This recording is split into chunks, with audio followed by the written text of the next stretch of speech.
coming to the immediate cause of the May 4th movement, it can be said that the immediate cause was the adverse attitude of the big powers and the mishandling of the Shantung question at the Versailles Peace Conference. That was after the end of the First World War. Now you know that large parts of China were controlled by different foreign powers, capitalist powers, and they divided China into their own spheres of influence. Now, Shantung was a province which was under the control of Germany. Now, when Germany was defeated in the First World War, Shantung was going to be handed over to Japan. So, Chinese demanded that there should be the end of all privileges, foreign privileges in China. The Shantung should be given back to China. They also demanded the abrogation of the 21 demands, which was placed by Japan in early 1915 by Hioki Eki to the then Chinese President Yuan Shikai. But the fact was that none of the demands of China were addressed at the Versailles Peace Conference, and these were all turned down, and German privileges over Shantung were now handed over to Japan. There was a diplomatic failure for China in the Versailles Peace Conference.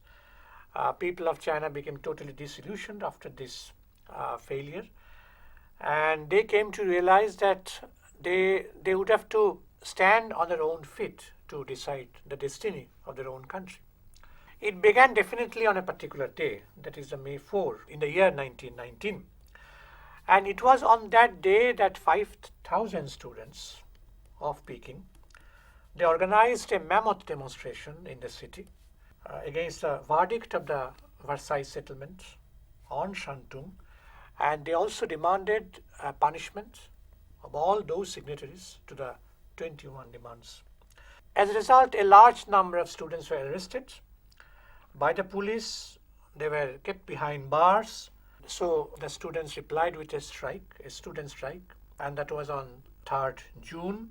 And the police also retaliated by arresting another around 300 students, and they put a ban on all patriotic movements in China.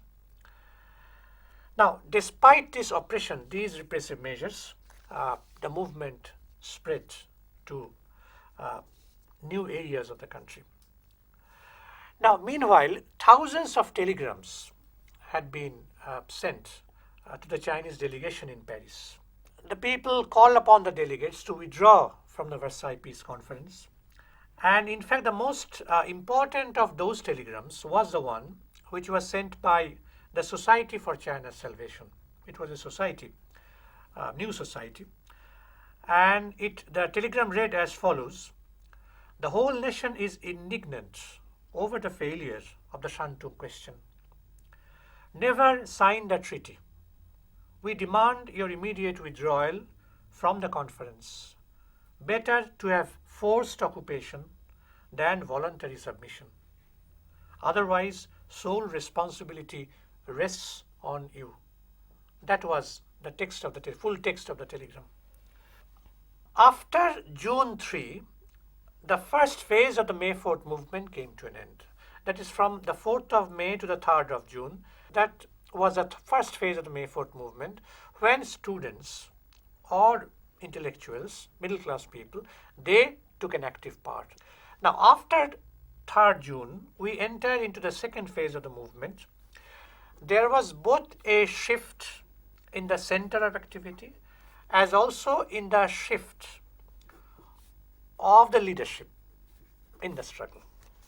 The place shifted from Peking to Shanghai. That is an industrial zone, the most important industrial zone, and the leadership was now taken over by the working class rather than the intellectuals or the students. And in fact, from 5th June to 11th June, about 70,000 workers of the textile and metal working industries, and transport and public services in the city of Shanghai. They went on strike. And this strike also involved workers in the Japanese owned mills, Japanese owned factories, textile mills, and also in the US, British and French enterprises. And in fact, that was the first anti-imperialist movement of the working class in the history of Japan. Apart from the working class, the bourgeoisie, they also joined the movement. The bourgeoisie, the national bourgeoisie joined because as a result of the May 4th movement, as a result of the boycott movement, there was scope for the development of national industries who were trying to stand up in the face of foreign capitalist onslaughts. And so Shanghai industries, national industries, they also joined the movement. They suspended their business from June 5. And this movement also shifted to other cities as well. From Shanghai, it also shifted to other cities. And so it became a countrywide, city-based mass movement. It was an urban movement, but people from all walks of urban life, they joined in the movement. And so there was an united pressure that ultimately forced the Chinese government to release all the arrested students. They were political prisoners. They were forced to release them. They were also forced to dismiss officials and also forced the Chinese delegation to the Paris conference to refrain from signing the Versailles Treaty. Now, there is no doubt that the May 4th movement served as a conscious tool of history for an intellectual revolution that influenced the future course of Chinese history. There is no doubt about it. After the First World War, there were different strands of opinion among the Chinese intellectuals. There was one section which came to realize that Western capitalism would be no good for the Chinese people because the Holocaust of the First World War had proved that it was the system itself which was the cause of the war, of this great war. So that was one section who became totally disillusioned. There was another section which believed that we should still turn back to the past, to our Confucian past, to Confucian morality, etc. And there was another section which believed that the salvation lay in the path shown by the October Revolution. So the path of socialism, the path that was adopted by Lenin and other Soviet leaders. And so debates had been going on among the Chinese intellectuals about the path that was most suitable for the Chinese people to attain their salvation. And it was all these movements, it was all these trends that propelled the May 4th movement, the intellectual revolution, forward. Now, in the May 4th movement, foreign intellectuals played some part. We know that the Chinese intellectuals, there were many Chinese students who studied abroad. As for example, Hu Shih studied in the USA, and he was influenced by John Dewey, an American thinker. Now, John Dewey came to China, and he also gave some public lectures on his political philosophy of pragmatism, ideas about education, methods of thought, ethics, etc. And he believed in the transformation of ideas. It is an intellectual revolution. And you can see that Hu Shih was very much influenced by Dewey's ideas. And to him, political revolution was a failure. And so we should look towards the intellectual field. So that was his idea. Another Western thinker, of course, was Bertrand Russell. Bertrand Russell also visited China, and he also gave public lectures. Now, Bertrand Russell was a pacifist, and he extolled the value of peace. He extolled the value of pacifism, the Pacific Chinese outlook on life, etc. But Russell's advice did not find much audience among the Chinese people because the situation was such that the Chinese people were very much patriotic. They were they were always eager to go for some action because they felt that they should not remain peaceful. They should assert their authority. Hu Shih advocated an evolutionary theory which was called drop by drop development of Chinese society. That is evolutionary development. He did not believe in revolution. He believed in evolutionary development of Chinese society. On the other hand, Ta-chao or Chen Tu-sui, they stood for an immediate and thoroughgoing socio-political transformation after the Soviet model, after the October Revolution, that is through revolutionary means. Hu Shih was very much critical of isms and cautioned against blind activism and what he called rudderless revolution. That was Hu Shih's observation. Ta-chao, who himself introduced Marxism in China, on the other hand argued that isms were necessary to provide a common direction in solving social problems. So the conflict of ideas was very much evident among the intellectuals. Now, Chao Se-sung, the historian of the May 4th movement, remarked that this movement was unique both in the breadth of activity as also in the depth of significance. And he argued that that was the first time when the Chinese intellectuals recognized the need for the fundamental transformation of Chinese society. Now, before her contact with the Western world, Chinese civilization had never been seriously challenged by any foreign ideology, except to some extent by Buddhism. Not to a very great extent, but to some extent. But the Opium War had demonstrated the power of the West, and that was the first phase of the realization. The Opium War made Chinese people, Chinese intellectuals realize that China had something to learn from Western science. And that stage continued till 1894-95, that is the Sino-Japanese War and the signing of the Treaty of Shimonoseki in 1895. Now, after 1895, the second phase or the second stage started.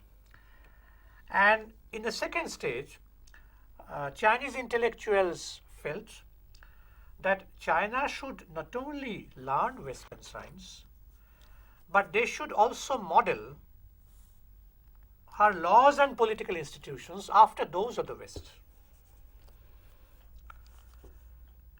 And that continued till the beginning of the May 4th movement. And in the third stage, that is the stage which commenced from the May 4th movement, the intellectuals claimed that China's philosophy and social theories should also be thoroughly re-examined in the light of Western experience. So that was the third stage. So there should there should not be any partial renovation, but an attempt at the total dethronement of the old tradition, of the basis of the old tradition, heritage, and that it should be replaced by a new culture and a new tradition and a new way of life. Sir, here I would like to ask you a question. So you said that Hu Shih believed in evolution drop by drop, and on the other hand we have Chao who believed in revolutionary advancement and procedures. Which ideology was dominant in this May 4 movement, or which idea? Both of them were new intellectuals. Both of them were against old heritage, Confucian ethics and morality. But that this was a contradiction within the new intellectuals. Mm-hmm. Now, initially, one cannot say at this stage, at the beginning, which was the dominant thinking. But in course of time, definitely, more and more people felt that the intellectual revolution should have to be linked up with socio-political transformation.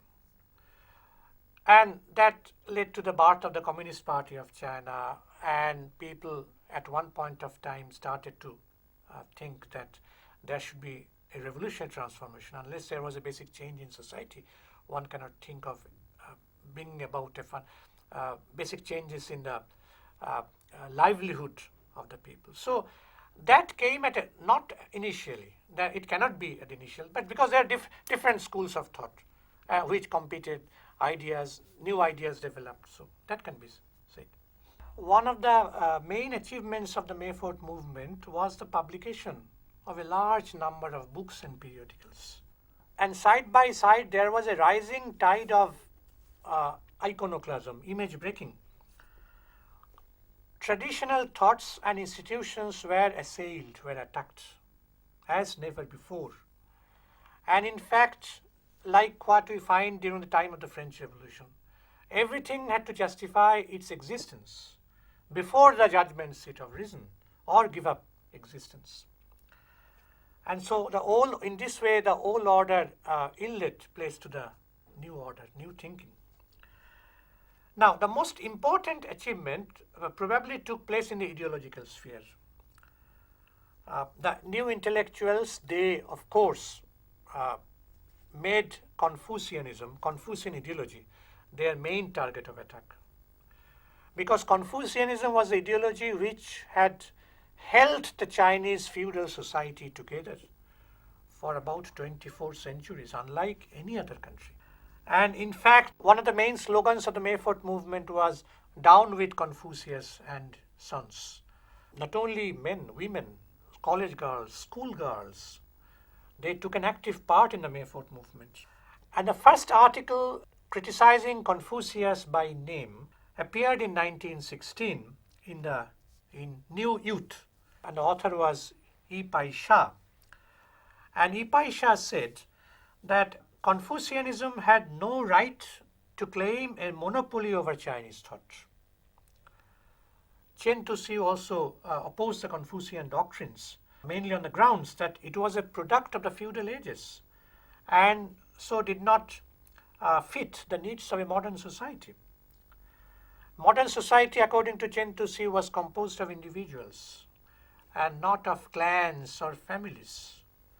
But Confucian ideology was the ideology which developed when clan system dominated. It was dependent upon the clans, independent upon the family system, which was not compatible with modern times.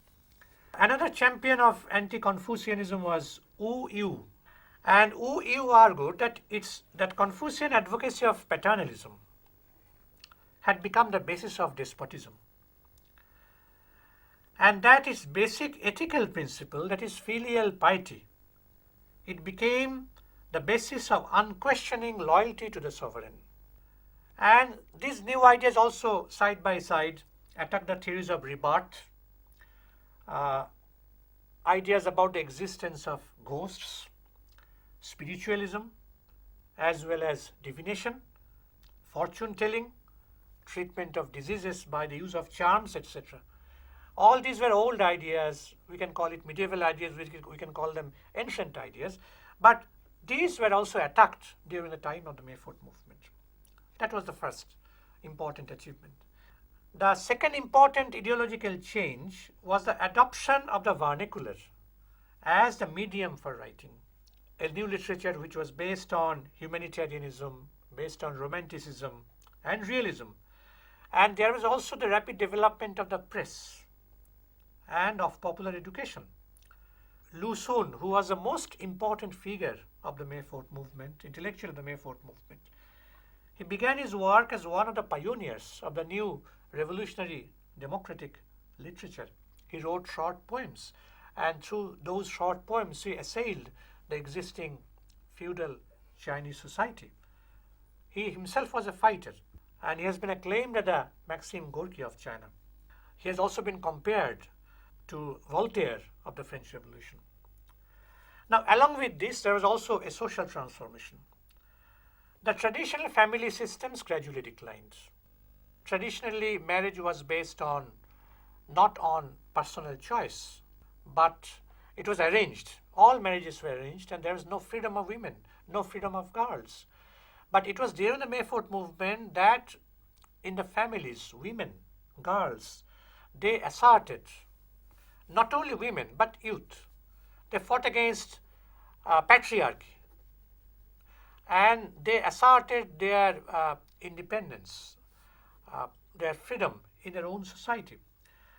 And cooperative arrangements were made, public nurseries were made, creches were made to free mothers from the burden Lenin described as the eternal drudgeries of housekeeping and childcare. So these were attempted during the May 4th movement. So the May 4th movement has also been described as a revolution in family. Economic structure also underwent changes. These were accompanied by the progressive decline of the landlord's position, unrest among the peasantry, labor problem became very important, political activities on the part of the urban dwellers became the order of the day. Side by side, the May 4th movement also influenced the political process in China. It hastened the unification of China, drawing people together both in thought as also in action.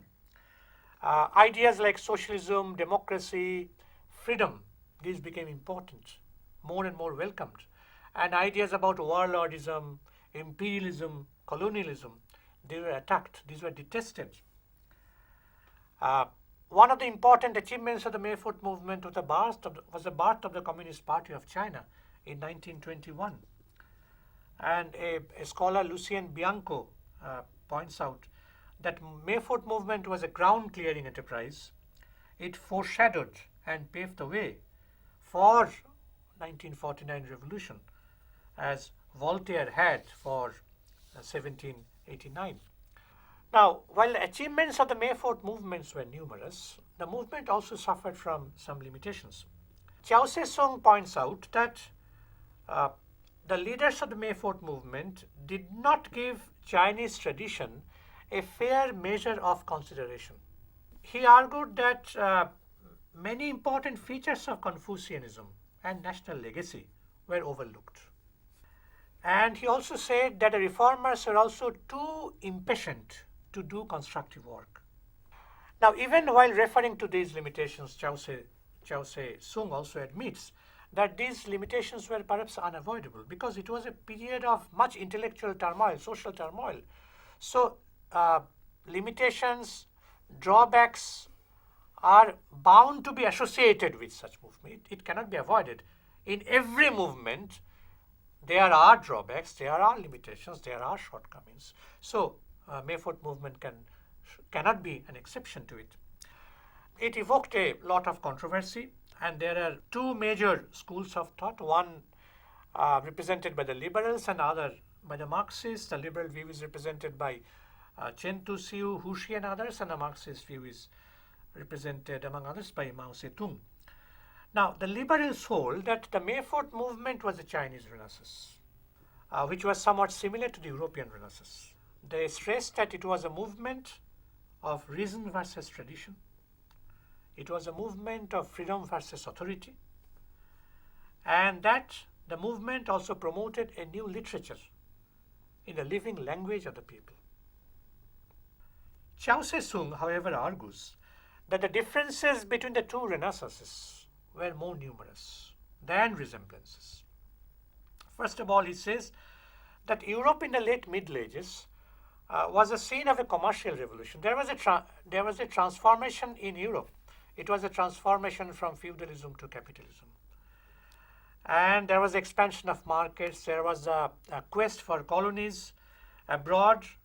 On the other hand, the Chinese economy was very much semi-colonial. It was not at all expansive, not to tell of this economy being trying to go spread its control abroad.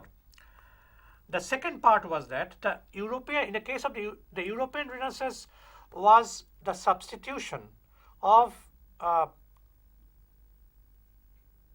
ancient Greco-Roman ideas for medieval ideas. So it was one sense going back to the past, distant past, rather than the medieval past in the case of Europe.